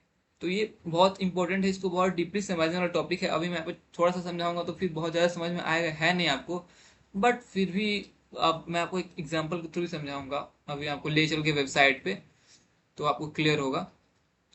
तो चलिए फिलहाल अभी आगे बढ़ते हैं। Built in object and operator. तो JavaScript provide several built in object and operator that allow developer to perform wide range of task. जैसे कि मैथ, बिल्ट इन ऑब्जेक्ट हो गया math, provide the method for performing mathematical operations such as math.random for generating random number, math.floor for rounding a number down to the nearest integer। तो ऐसे ऐसे objects पहले से inbuilt बने हुए हैं जिसको हेल्प से आप बहुत सारी चीजें कर सकते हो, बहुत सारे परफॉर्म कर सकते हो ऑपरेशन। जैसे कि मैथ डॉट रैंडम टाइप करोगे तो एक जनरेट कर देगा रैंडम नंबर, ठीक है। मैथ डॉट फ्लोर टाइप करोगे तो भाई इसके अंदर जो भी ब्रैकेट के अंदर यहाँ जो डालोगे तो उस नंबर को राउंड ऑफ टू इंटीजर कर देगा, ठीक है। डेट नाम का बना हुआ है object which provide the method for working with date and time such as date dot now से अभी का डेट बता देगा, डेट डॉट पास से आप डेट को पास करा सकते हो। एरे क्या होता है, provide the method of working with array such as array dot push for adding an element to the end of an array, array dot join for joining the element to array into a string, ठीक है। तो इस type के पढ़े हुए methods हैं, ठीक है, ऑब्जेक्ट्स हैं, बिल्ट इन ऑब्जेक्ट्स। अब ऑपरेटर्स हैं जैसे कि plus minus multiply divide percentage for finding reminder, इस सब जो ऑपरेटर्स तो पता ही होगा सबको, पहले से ही पढ़ रखे हो आप एचटीएमएल वगैरह में। तो ये सब ऑपरेटर्स जो है जावास्क्रिप्ट में भी काम करती हैं। अब जैसे कि यहाँ पे var random number is equal to math dot floor math dot random, और यहाँ पे डॉट 10 कर दोगे प्लस 1 कर दोगे तो यहाँ पे एक रैंडम नंबर जनरेट हो जाएगा, ठीक है। आगे बढ़ते हैं डेट ऑब्जेक्ट, वैर करेंट डेट, आपने एक वेरिएबल करेंट डेट डाल दिया, इसमें न्यू डेट डाल दिया। अब यहाँ पे कंसोल डॉट लॉग डाल के current date dot to date string डाल दोगे तो प्रिंट हो जाएगा, ठीक है। एरे का उसी तरह एग्जांपल है, यहाँ पे ऑपरेटर्स एग्जांपल देख सकते हो, x variable x is equal to y, variable y is equal to 3। अब यहाँ पे एक्स प्लस वाई करोगे तो 8 हो जाएगा, फिर वाई परसेंटेज वाई करोगे तो उसका रिमाइंडर डाल देगा, ठीक है। तो उसके हिसाब से ये सब ऑपरेशन बेसिक से है, इजी से कर सकते हो, ठीक है। तो अब आते हैं मतलब वेब पब्लिशिंग वाले पे, लास्ट हमारा टॉपिक है, बहुत फास्ट हमने कवर किया। Web publishing also known as the web hosting the process of, और ये पूरा थ्योरेटिकल है, इसको आपको स्टेप बाय स्टेप रट लेना होगा बिकॉज इसके क्वेश्चन थ्योरेटिकल आएंगे। तो और ये जो भी मैं पढ़ा रहा हूँ नोट्स, वो सब नोट्स आपको मिल जाएंगे 151 में, सारा मल्टीमीडिया के साथ साथ वेब डिजाइनिंग का सारा सारा मटेरियल मिल जाएगा, तो आप उसको ले सकते हो, ठीक है।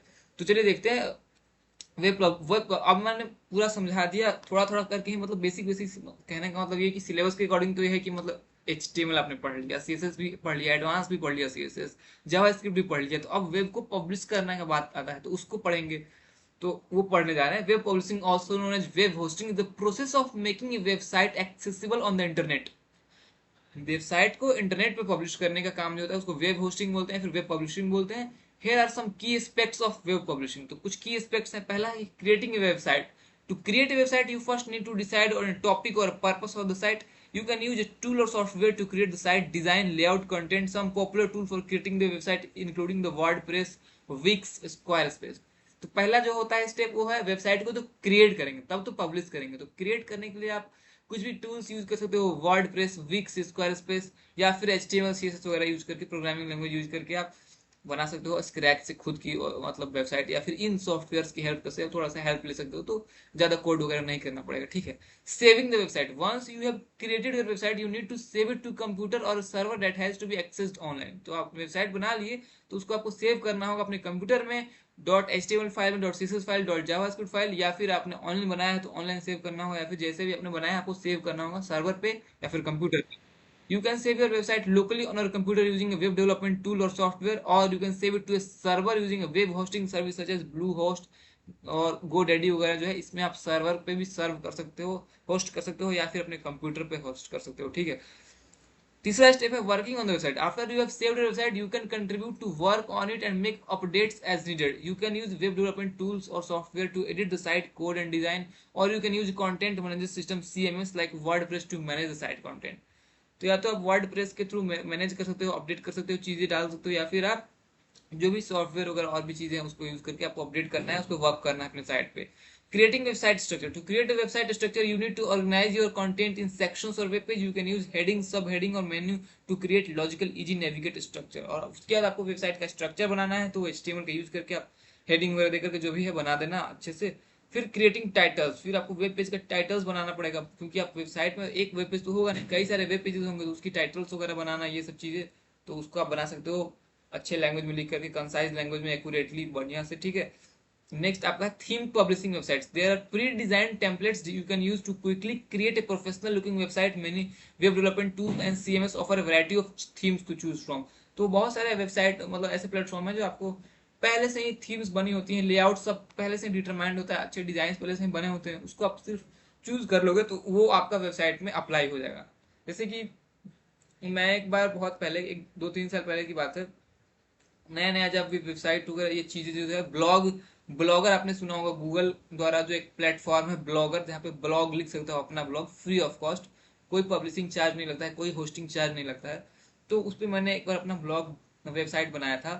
तो वहाँ पे जो है पहले बहुत मतलब उसी टाइम मुझे कई सारे ऑप्शंस वगैरह दिखते थे वहाँ पे, टेम्पलेट्स के ऑप्शंस दिखते थे जिसमें बहुत अच्छे अच्छे टेम्पलेट्स होते थे जिसको यूज करके हम अपना वेबसाइट का ब्लॉग का मतलब जो लेआउट तैयार कर सकते थे।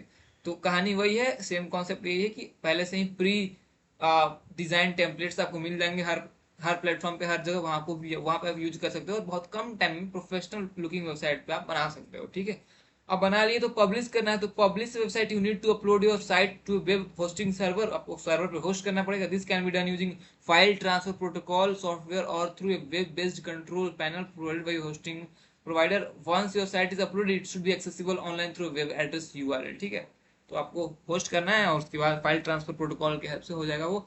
और आपने जो भी सर्वर जो आपने लिया होगा खरीदा होगा उसके हेल्प से जो भी उन्होंने कंट्रोल जो दिया होगा वहां से कर सकते हो।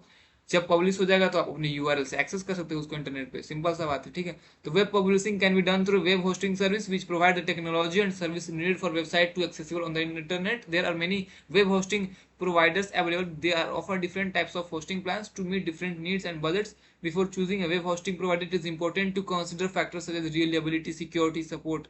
तो ये सब देखना होता है क्योंकि इसमें पैसे लगाने पड़ते हैं तभी वेबसाइट को आप होस्ट कर पाते हो। फ्री में सिर्फ गूगल का ब्लॉगर प्रोवाइड करता है, तो उससे सिर्फ आप मतलब काम, उससे आप बहुत बड़ा प्रोफेशनल वेबसाइट तो बना नहीं सकते हो, अपना कस्टम यूआरएल तो उसमें डाल नहीं सकते। तो आपको प्रोफेशनल वेबसाइट बनाना है तो आपको होस्टिंग के लिए सर्वर चूज करना पड़ेगा, तो आपको बहुत केयरफुली चूज करना होता है कि, और बहुत सारी चीजें ध्यान में रखनी होती है जैसे कि रिलायबिलिटी, सिक्योरिटी, क्या क्या चीजें, सपोर्ट क्या प्रोवाइड कर रहा है, वो सब चीजें हैं। ठीक है, अब ये जो मैंने कुछ पॉइंटर्स लिखे हैं उसको बहुत ध्यान से पढ़ना। To deploy or publish a website, you can use a web host or a web hosting service that will make your website accessible from the internet. You can use file transfer protocol to transfer the files for your website to and from your web host. An IP address uniquely identifies the website and also so does the domain name. So domain name जिस तरह का IP address जो website को ये करता है, uniquely identify करता है, उसी तरह डोमेन नेम आपके वेबसाइट का होता है जिससे आपकी वेबसाइट जो है यूनिकली आइडेंटिफाई होती है। To find a domain name for your web, you search the domain name registry, which is database of all registered domain name. आपको डोमेन नेम के रजिस्ट्री पे जाके चेक करना पड़ेगा और वहां पे आपको उनकी वेबसाइट के डोमेन नेम को सिलेक्ट करना पड़ेगा और वहां पे पहले से ही बहुत सारे जो भी डोमेन रजिस्टर्ड है सबका रजिस्ट्री है वो, तो आप चेक कर पाओगे कौन सा एक्सेसिबल है आपके लिए। ठीक है, once you have domain name you can have one or more sub domains that address portions of the admin. आपका एक बार डोमेन हो जाएगा उसके बाद सब डोमेन वगैरह भी चूज कर सकते हो। You can use the FTP program to upload files from your computer to your internet server and to download files etc. जैसे FileZilla is a free FTP program that runs on Windows Mac, तो FileZilla का use करके आप upload कर सकते हो। ठीक है, to test a web page that has been uploaded on the internet, start your web browser, navigate to the URL। आप अपने यूआरएल को कॉपी करो, वेब ब्राउजर में जाके चेक करो कि सही से हो रहा है, काम कर रहा है कि नहीं कर रहा है। To get your website into search engine, go to URL for its submission page, then its robot or spider will scroll through your pages and score them for later searches. तो अगर आपको वेबसाइट को search engine में ये करना है, list वगैरह करना है, तो आपको वहां पे आपको ये करना पड़ेगा, सबमिशन डालना पड़ेगा अपने यूआरएल का। और उसको जैसे सबमिशन करोगे तो रोबोट और जो स्पाइडर है ना उसको आपके वेबसाइट का फंक्शन है वो आप चेक करेगा, आपको स्कोर बताएगा आपकी वेबसाइट का कितना स्कोर है, फिर आपको कीवर्ड्स वगैरह बताएगा, उसके हिसाब से फिर आपका सर्च में जाएगा। ठीक है, to stop pages from being indexed by search engine you can use dot robot dot TXT file or robots meta tags to redirect the request for an active page. You मतलब ऐसे बहुत सारे tags use कर सकते हो, Meta tags use करके आप चीजें को इनेबल डिसेबल कर सकते हो। जैसे कि आप चाहते हो कि आपका जो है सर्च इंजन में ना आए, स्टॉप करना चाहते हो, तो आप रोबोट डॉट टेक्स्ट फाइल में आप जाकर के मेटा टैग्स में डाल करके बहुत सारी चीजें करके कर सकते हो। ठीक है, तो ये समरी टाइप से था आपको। तो इन सब चीजों को आपको याद करना है कि अगर कहीं आ गया कि बताओ स्टेप बाय स्टेप की वेबसाइट कैसे पब्लिशिंग करनी है, तो इन सब पॉइंट को लिख दोगे तो नंबर मिल जाएगा, कोई दिक्कत की बात नहीं। ठीक है, तो मैंने मतलब बहुत कम टाइम में मैंने पूरा एक्सप्लेन करने की कोशिश की है। अगर आपने पहले से थोड़ा सा भी अगर आपको पहले से थोड़ा सा भी नॉलेज रहा होगा तो आपको इजीली समझ में आ गया होगा, एंड अगर आप बिल्कुल स्क्रैच से नहीं रहा होगा तो आपको हो सकता है समझने में थोड़ी दिक्कत हुई होगी, बट अभी के टाइम में रट सकते हो और कुछ कर नहीं सकते, या फिर अगर कर सकते हो तो आप कर सकते हो, अभी भी टाइम है, थोड़ा बहुत देख लेना। अब मैं आपको क्या करता हूँ, थोड़ा क्वेश्चन बता देता हूँ जिससे कि आपको कॉन्फिडेंस आएगा। तो यहाँ पे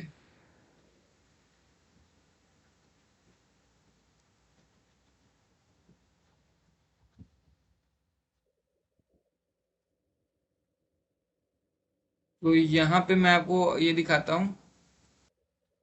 तो यहाँ पे आप देख सकते हो HTML और CSS का जो पेपर है प्रीवियस ईयर क्वेश्चन वो देख लो, इसका सोल्यूशन भी मैंने प्रोवाइड कर रखा है, नोट्स अगर पैकेज लेते हो तो आप।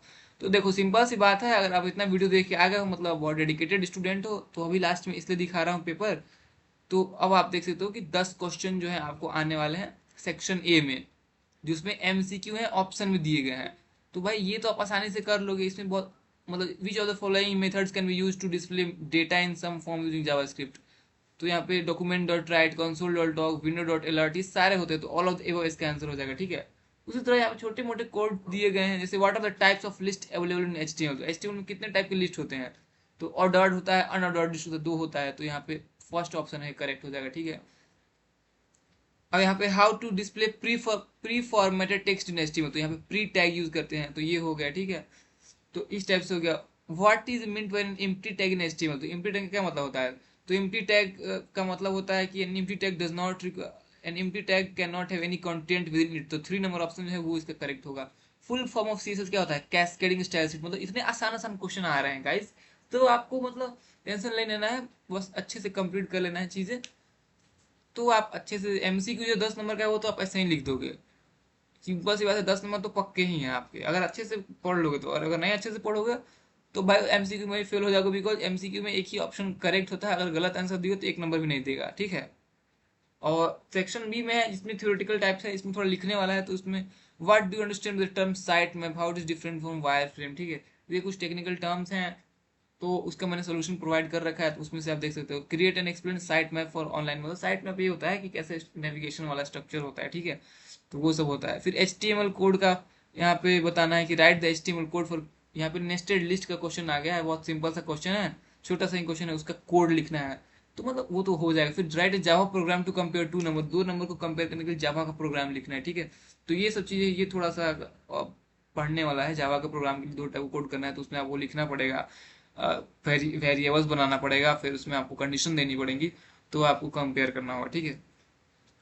फिर HTML का कोड का आपको लिख रहा है, मतलब अगर आपको सिंपल सा पास होना है, तो देखो पास होना है तो पास होने के लिए कितना नंबर चाहिए, 10-15 नंबर चाहिए, सिंपल सी बात है, 10 नंबर।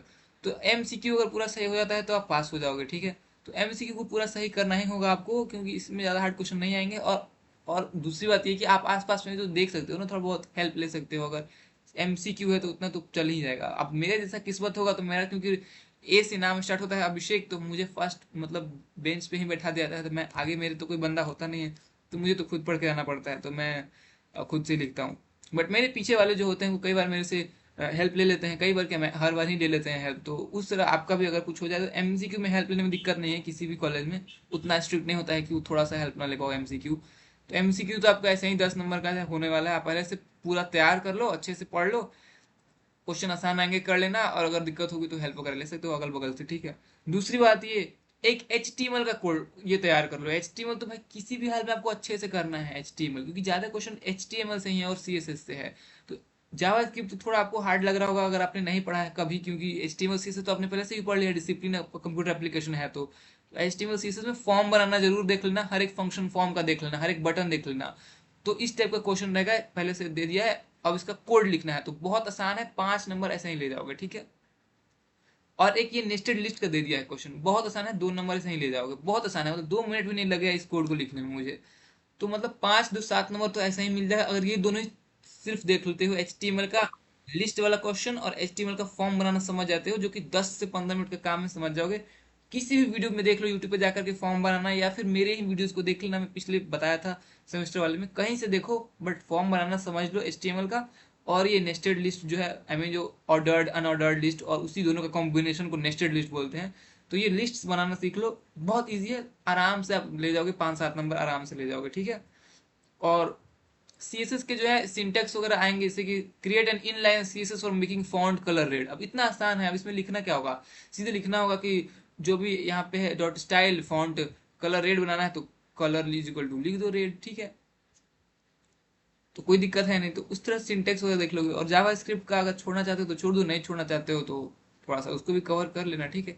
अब मैं आपको थोड़ा समझाता हूँ, तो ये सब चीज समझ में आ गई, पूरा पूरा समझ में आएगा कि पास होना है तो MCQ होना चाहिए आपका कंप्लीट, और MCQ कंप्लीट करने के लिए HTML मतलब सिंपल सा कॉन्सेप्ट है, पास होना है तो HTML CSS कर लो, HTML का फॉर्म वाला क्वेश्चन कर लेना, नेस्टेड लिस्ट वाले क्वेश्चन कर लो, और बाकी टैग्स वगैरह का नॉलेज होने चाहिए आपको, तो आप आसानी से कर लोगे। और CSS का भी जितने भी सिंटैक्स वगैरह देख लो, इजिली इजिली वो है, कोई दिक्कत नहीं हो जाएगा, तो पास आराम से हो जाओगे, इनफैक्ट बढ़िया नंबर ले आओगे। ठीक है, जावा स्क्रिप्ट छोड़ भी दोगे कोई दिक्कत नहीं भाई, क्योंकि उस पर बहुत कम ही क्वेश्चन है।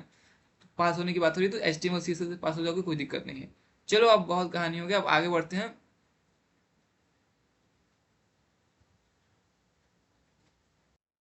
अब मैं आपको यहाँ पे एक लाइव सर्वर पे ले आया हूँ, जिससे कि आपको एक्सप्लेन कर दूं, क्योंकि यहाँ तक आप स्टिक करके रुके हुए हो, मतलब आप बहुत सिंसियर स्टूडेंट हो। तो आपकी सिंसियरिटी के लिए थोड़ा सा और आपको बेटर अंडरस्टैंडिंग प्रोवाइड करना ये जरूरत, ये तो इम्पोर्टेंट बात है। तो जैसे कि मैंने एक लाइव सर्वर खोल लिया, जहाँ पे ये HTML का कोड है, ये वाला CSS का कोड है, और ये वाला जावा स्क्रिप्ट का कोड है, ये वाला। ठीक है, तो तीनों एक ही साइड में खुल गया, और यहाँ पे फोर्थ सेक्शन है, ये जो है ये आउटपुट वाला पेज है। ठीक है, तो यहाँ पे मैं आपको दिखा देता हूँ कि सबसे पहले डॉक टाइप HTML लिखेंगे, फिर HTML, फिर हेड के अंदर टाइटल, टाइटल के अंदर जो भी डालोगे वो विजुअल नहीं होता है, फिर टाइटल को बंद करोगे।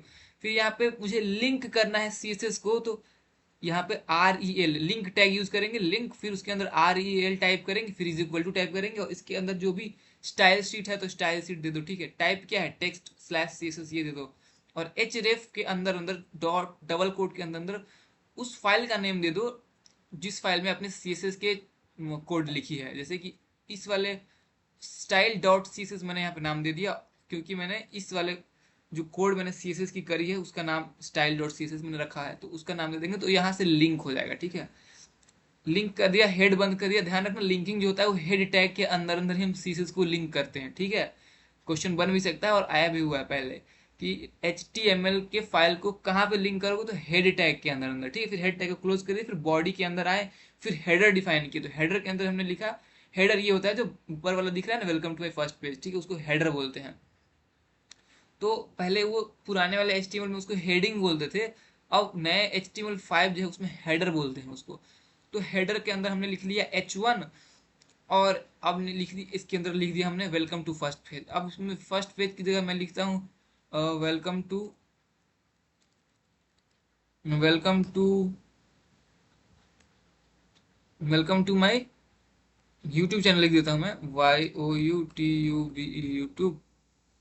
तो देखिए यहाँ पे सामने सामने चेंज हो गया, लाइव चेंज हो रहा है। ठीक है, तो यहाँ पे हम ऐसे जो भी हेडिंग डालने डाल देंगे, फिर हेडर को क्लोज कर देंगे। फिर यहाँ पे नैव जो है, उस ब्लॉक को हमने बनाया एक नेविगेशन। ठीक है, नैव सेक्शन बनाने के लिए नैव यूज करते हैं, तो नैव यूज करके फिर इसके अंदर हमने यूएल टैग, अनऑर्डर्ड लिस्ट। ठीक है, तो यूएल लिख दिया, अब यहाँ पे यूएल लिख दिया।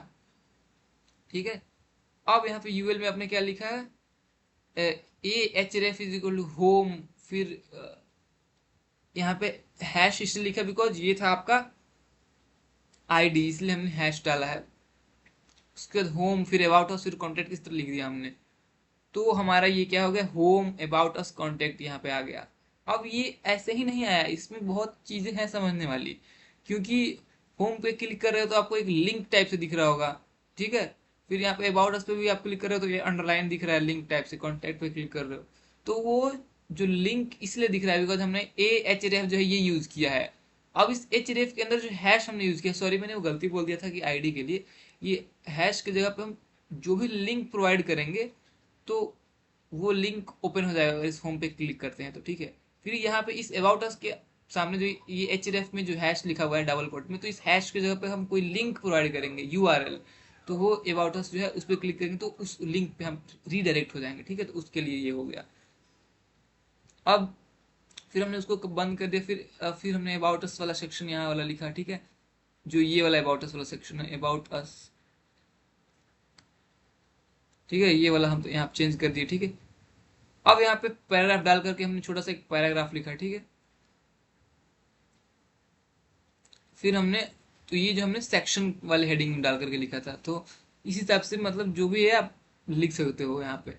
अब मैं आपको समझाना ये चाह रहा था कि स्टाइल डॉट CSS में जो है उसमें हम, जैसे कि हमने बॉडी के अंदर कुछ चेंजेस करना है, तो बॉडी टैग का हमने फॉन्ट जो लिखा है फॉन्ट फैमिली में एरियल सैंस सेरिफ। ठीक है, अब इसे कलर को हमें चेंज करना है, तो 3 3 है तो मैं 3 5 कर देता हूँ। ठीक है, तो कलर जो है चेंज हो जाएगा इसका। ठीक है,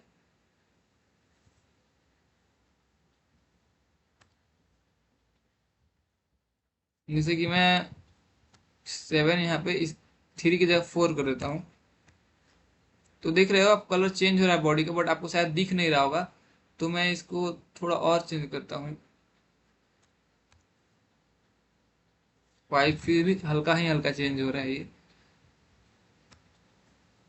देखो मैंने ये 7773 डाल दिया, तो ये कैसा ये कलर बहुत खतरनाक वाला कलर हो गया, बहुत ज्यादा अजीब सा हो गया।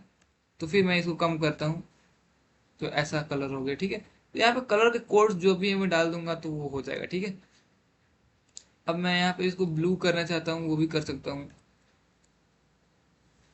एलिस ब्लू डालना है तो एलिस ब्लू डाल दो। ठीक है, तो इस तरह से ये पूरा, लेकिन पूरा दिख नहीं रहा है, वो ऐसे हो गया। तो आप देख सकते हो जो भी कलर है वो फॉन्ट अपने हिसाब से हमें डाल करके चेंज कर सकता हूँ। ठीक है,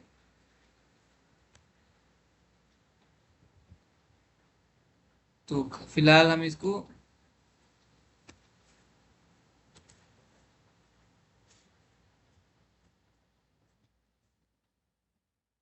हैश को हटाएंगे तब तो रेड डालेंगे। यहाँ पे ब्लू डाल देते हैं। तो एक सेकेंड।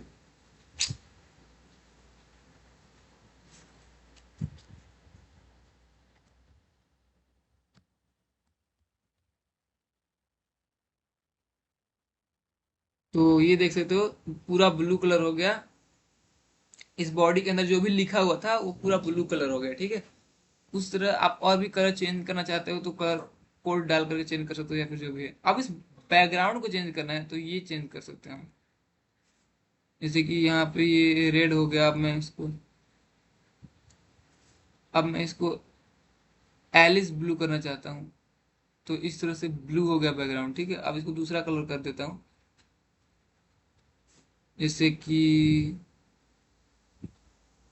बीज कर देता हूँ। ठीक है, तो बीज इस तरह से हो गया। ठीक है, ऐसा हो गया।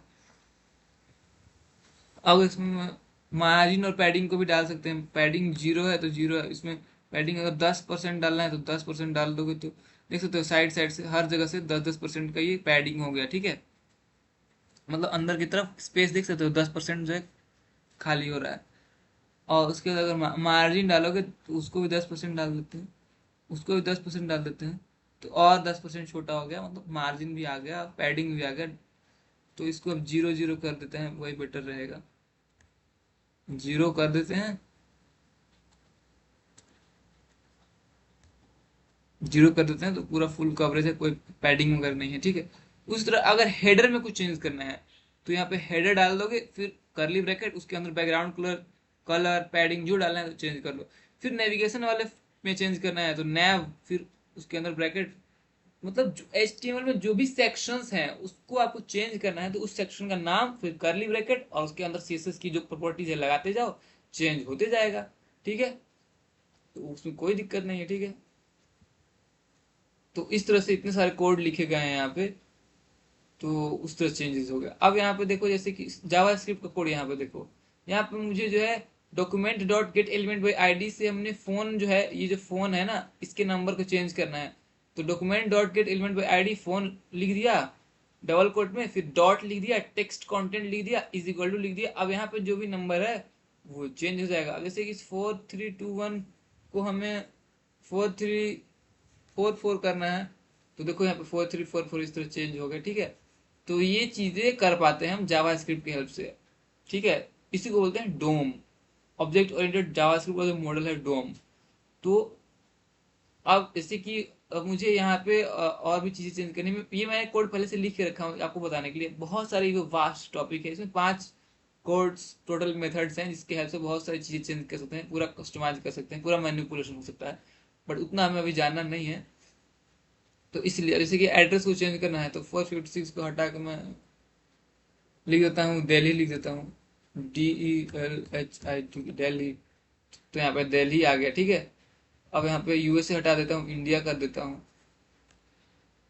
INDIA India. तो इंडिया हो गया। ठीक है, तो इसके लिए कोड क्या होगा, document dot gate element by ID. तो ये हमने लिखा कि जो document dot gate element by ID, ये जो टर्म है, इस टर्म से HTML के जो HTML का जो आईडी जो है, आईडी वाले सेक्शंस, उसको हम एक्सेस कर पा रहे हैं। फिर उस आईडी का नेम देंगे, तो जैसे कि एड्रेस वाला है, तो एड्रेस वाला नेम हमने डाल दिया यहाँ पे एड्रेस। फिर डॉट डालेंगे, फिर टेक्स्ट कंटेंट। अब इसके टेक्स्ट कंटेंट को चेंज करना है तो यहाँ पे हम टेक्स्ट कंटेंट कीवर्ड यूज करेंगे, फिर इज इक्वल टू डाल करके जो डालना है वो डाल देंगे, ठीक है। उसी तरह document dot gate element by ID है, उस तरह हम तो यहाँ पे हम एक और काम कर सकते हैं, गेट एलिमेंट बाई आईडी की जगह पे gate element by class name भी कर सकते हैं, gate element by tag name भी कर सकते हैं, ठीक है। क्वेरी सिलेक्टर भी कर सकते हैं।